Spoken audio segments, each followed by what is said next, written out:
In this video, I'll explain the online risks that every small business must understand, the types of cyber attacks that we're seeing right now, the business sectors that are most exposed, and how GDPR, the EU's data protection law, has increased the obligations of all businesses.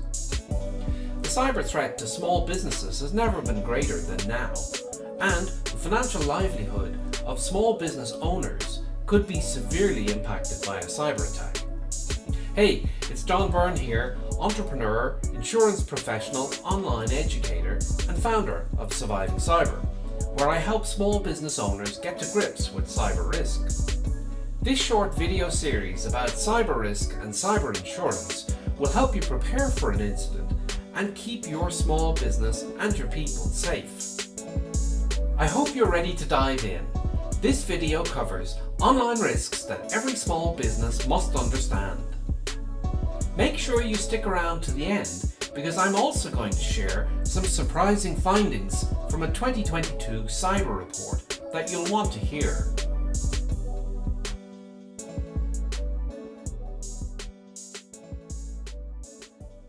In this video, we'll look at the sources of risk. We'll look at threats and incidents that are seen at the moment, and we'll also look at sectors of the economy that are particularly exposed to cyber risk.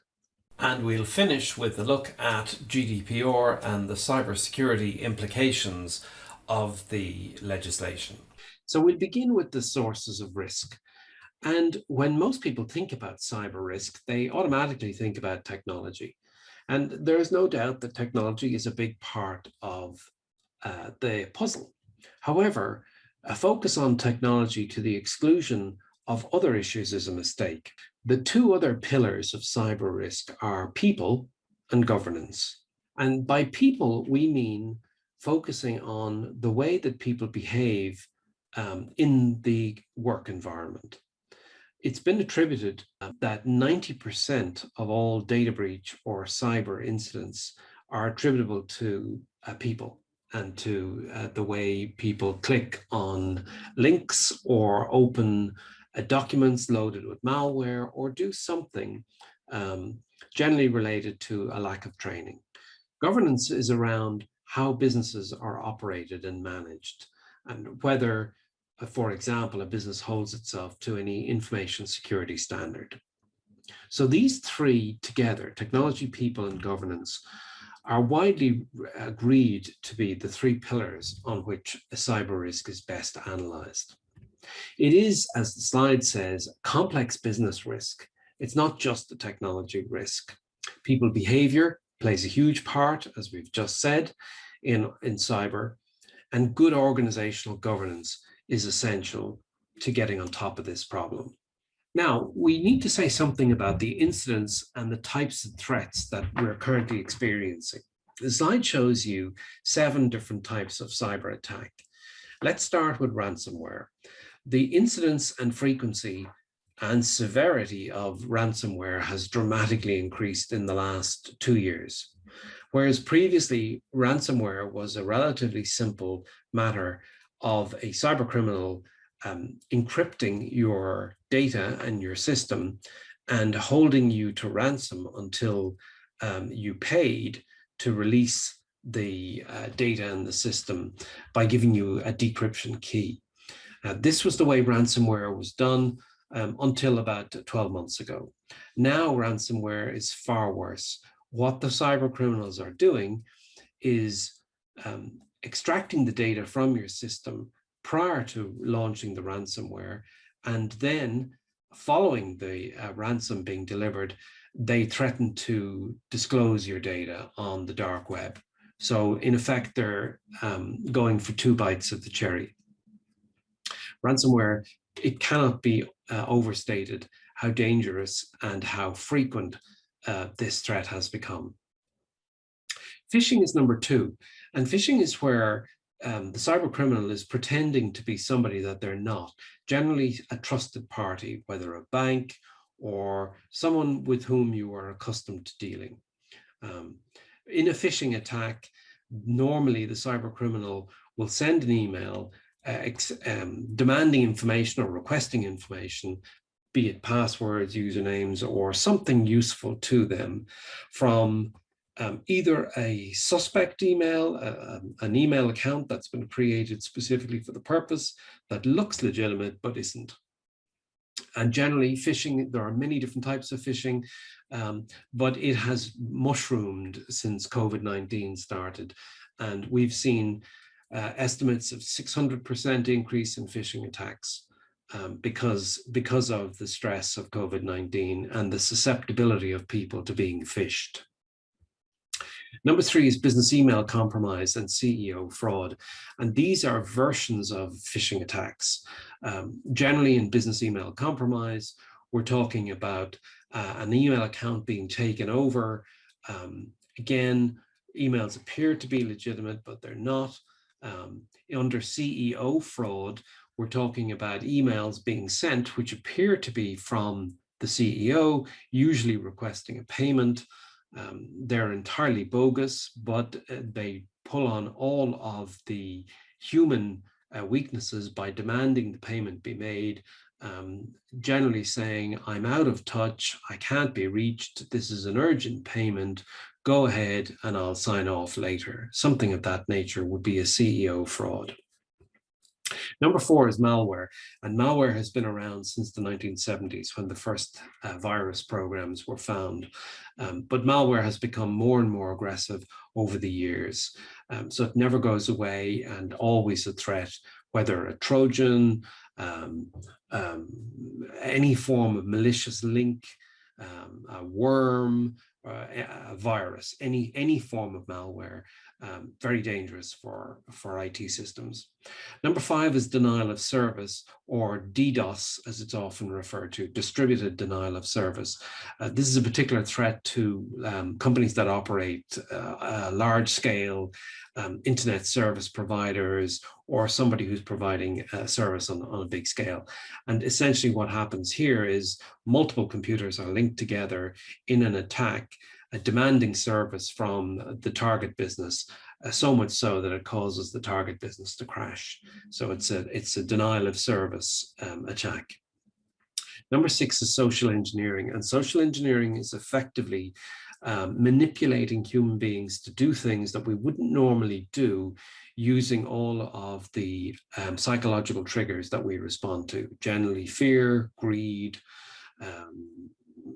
pride, all of that kind of social engineering, where we're literally engineered to do things we shouldn't do and wouldn't normally do. And number 7 is hacking. Hacking in the traditional sense of injecting computer code into existing programs for the purpose of, for some malicious purpose.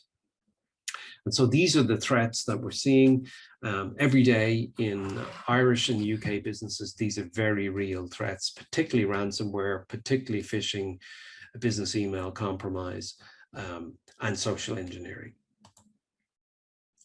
So what sectors of the economy are under threat? Well, the truth is all sectors of the economy are under threat.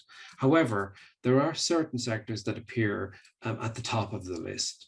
Banking, insurance, and any financial services generally are very close to the top of any cyber attack list. Because of COVID-19, we've seen healthcare and social care go right to the top as well, as people are responding to fear around COVID-19 and are being caught with phishing scams and social engineering of all sorts. Central and local government generally very high on the list as well, for the same reasons that people need services, lots of data, lots of sensitive data held, and a very attractive target for cyber criminals. Professional service firms and any form of advisory service firms have always been attacked. Here we're talking about accountants, lawyers, business consultants, anybody of that nature generally will have nice data, attractive data for a cyber criminal to try and steal. Business services, the same issues. ICT and telecoms, high on the list. And there's an irony here, because we often look to the IT firms to protect us and provide advice. The sad thing is that, in fact, those firms are themselves targets for cyber criminals. And so the very people we rely on for our own security can be targets and can be a weakness in attacking us. Charities and not-for-profits have always been attacked by cyber criminals because they tend to have less professional setup, a lot of volunteers, and may not be as well protected. Educational firms, universities, all forms of education have been hit, particularly in recent times. Again, related to COVID-19, universities are seen as attractive targets because they carry educational research, they carry grant data, lots of nice, attractive data for a cyber criminal to get at, in addition to all of the student records. Construction, you might think, would be a low target, but actually lots and lots of construction firms have been hit by cyber criminals. Utilities is an obvious one.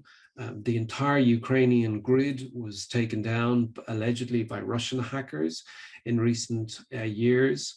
Transport would include British Airways and other airlines who have suffered large-scale data breaches.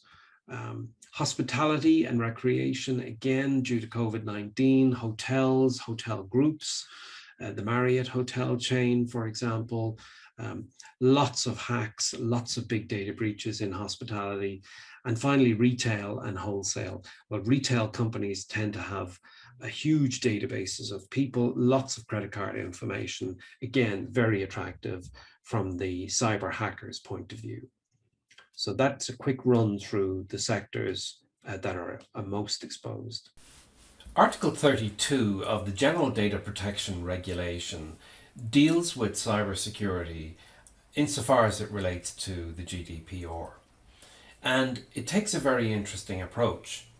So, as the slide shows, individuals, data controllers and data processors should implement appropriate technical and organizational measures to ensure a level of security appropriate to any potential risk.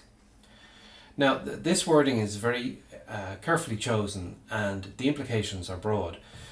It requires that the data controllers and data processors implement appropriate technical and organizational measures, and it doesn't define what they are, but they must be sufficient to ensure a level of security that's appropriate to potential risks. So the onus is on the data controllers and data processors to figure out what is appropriate to the risks that they incur.